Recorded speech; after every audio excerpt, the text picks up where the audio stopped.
страхотен скандал, между другото, по точно този въпрос. И оттам всъщност нещата тръгнаха надолу, защото тя ми каза: Светло, аз ти говоря и ти говоря, ти не ме слушаш, не ме слушаш. И аз знам. Ама аз ти говоря и ти не ме слушаш. Да, знам. Просто не ме пука.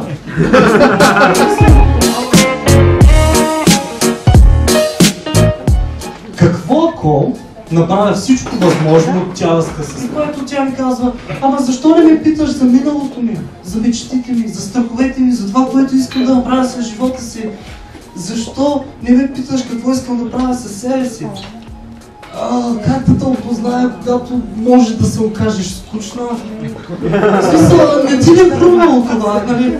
Харесваш сексът и града, ти гледаш анатомията на Грей, четеш Космополитън. Възхитително. И при това време тя, защото ето, например, започнах да виждам сигнали.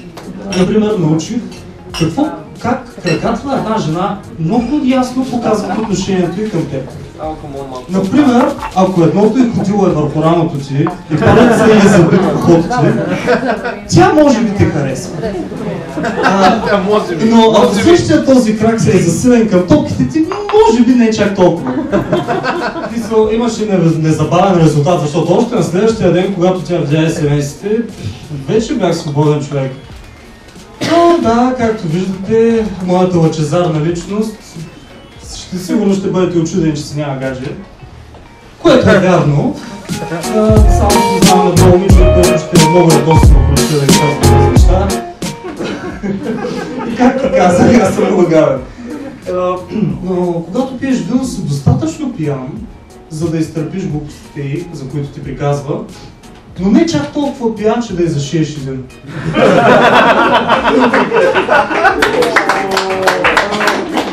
Обаче, ако искате истинска чиста хармония в дома си, дами и господа, започнете пушите трева. Само давам идеи, няма нужда да ме слуша. Както казах, аз съм идиот, но защото тогава, даже знаете ли какво, по-добре започнете да си гледате трева вкъщи. Защо да пълним джоба на престъпници? Освен това трябва да се запознаеш с тях, които, нали, и в свободното си време изнасилваш Ротвайлер. Супер! Определено с теб искам да поддържа някакъв контакт.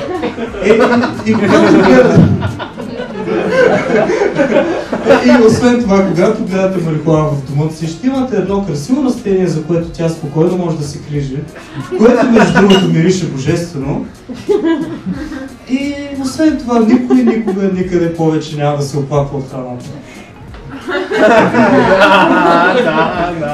Айде, Кифли! Можех да ви попея, но няма да ви пея, защото пея ужасно. Обаче ще ви се споделя... Не, няма да пея. Не си го пожелавайте. Една песничка, моля те. Ай, после може. Слушайте сега обаче, те като влязат, вие ще ръкопляскате, аз през това време искам да ви разкажа. Аз съм един дълбоко романтичен човек. Не знам дали ви личи това нещо. Тук ще се пребия. Колко дълбоко романтичен човек съм.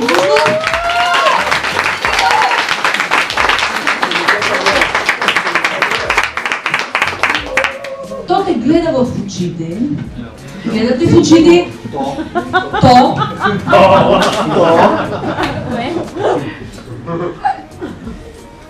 Не, всъщност, то те гледа в гърдите и ти казва: имаш прекрасни очи. Как до сега не се намери един, който да ме гледа в очите и да ми каже: скъпа, имаш прекрасни гърди и още по-прекрасни гърди. Такова нещо аз не съм виждала до този момент. Значи, първо, обикновено ние възприемаме светлина, след това шум. Каварна е обратното. Първо чуваш отдалеч шума, след това виждаш някакви светлини и вече си сигурен, че си някъде в каварна, когато те блъсне една стена с миризма на кебабчета. И заставам аз някъде между гробището и стадиона, за тези, които са били на каварна, знаете там разположението. Това са палатки, гробища, стадион, това е каварна. И аз някъде в района на гробището се свирам в един храст, между един гроб и един храст. Много дарк стават вече нещата. Изсувам си дънките, обувам за това рокличката, плючката, заключаваме. В този момент чувам следния разговор, който се провежда някъде близо до мен и се оказа, че пак са програмисти, хора няма отърване. Те са навсякъде буквално. Това спортните мотори са тези, които не знаят. Това са едни леки, много бързо ускоряват, обаче могат да ти доведат страшни проблеми от един момент нататък. Значи застанал той с един ръчно свит пас такъв. И аз почвам опознавателен разговор. Колко кубика е? Да ти изглежда по-малко от 1000. Аз мисля, че около 900. Ела в палатката да ти покажа документация. Влизам аз в палатката, набирам си, той съответно след мен, никаква документация не видях, но разбрах, че те са такива. Леки, бързо ускоряват и след малко се появи проблема.